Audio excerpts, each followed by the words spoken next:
అదే RTV app వార్తల్ని క్షణాల్లో చదివే అవకాశం ఉంటుంది. ఒక న్యూస్ పేపర్, ఒక టెలివిజన్ ఛానల్ మీ చేతుల్లో ఎప్పుడూ ఉంటాయి. భారత్ మాతాకి జై. నిందితుడికి ఉరిశిక్ష వేయాలి. మహిళకు న్యాయం చేయాలి. నిందితుడిని ఉరిశిక్ష వేయాలి. ఆదివాసి మహిళకు న్యాయం చేయాలి.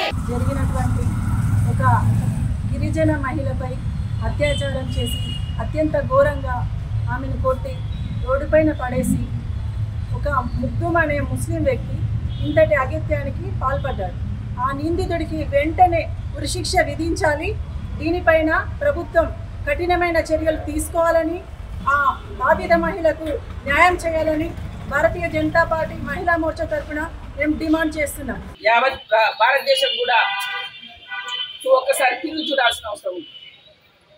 ఇక్కడ ఉన్నటువంటి గవర్నమెంట్ కాంగ్రెస్ ప్రభుత్వం మరి ఏ రకంగా స్పందించి ఏ రకంగా చర్యలు తీసుకుంటుందో ప్రజలందరూ గమనిస్తున్నారు.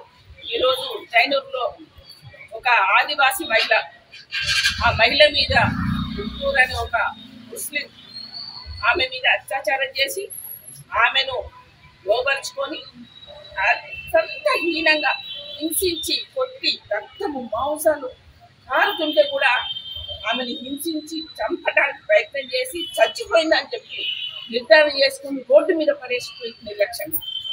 అంటే ఒక మహిళకు ఈరోజు ఎలాంటి అవమానం జరుగుతుందో ఈ ప్రభుత్వం గుర్తించాల్సిన అవసరం ఉంది. ఆ రోడ్డు మీద పడేసిపోయిన మహిళ వర్షం చిరుకుల కారణంగా ఆమెకు మెలుగు వచ్చి అప్పుడు తేరుకొని ఆమె ప్రజలు గుర్తించి ఆమె తీసుకెళ్లి హాస్పిటల్ చేయడం ఇప్పుడు సీరియస్గా 5వ లాగా ఉందని. మరి ఆమె పరిస్థితి ఎట్లా ఉందో మాకైతే తెలియదు.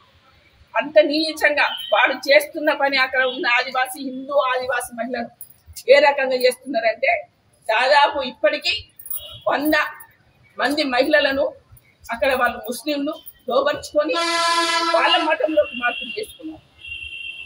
ఇది అక్కడ నిజంగా జరుగుతున్నది. దయచేసి నేను ఒకటి గవర్నమెంట్ డిమాండ్ చేస్తున్నా, రేవంత్ రెడ్డి గారికి కూడా చెప్తున్నా, నేను మీరు హైకోర్టు జడ్జితో ఇక్కడ విచారణ జరిపించాల్సిందిగా మీరు కోరుతున్నాను. మరిన్ని వీడియోస్ కోసం ఛానల్ ని సబ్స్క్రైబ్ చేయండి. లేటెస్ట్ అప్డేట్స్ కోసం వాట్సాప్ ఛానల్ ని ఫాలో చేయండి. అండ్ లింక్ డిస్క్రిప్షన్ లో ఉంది.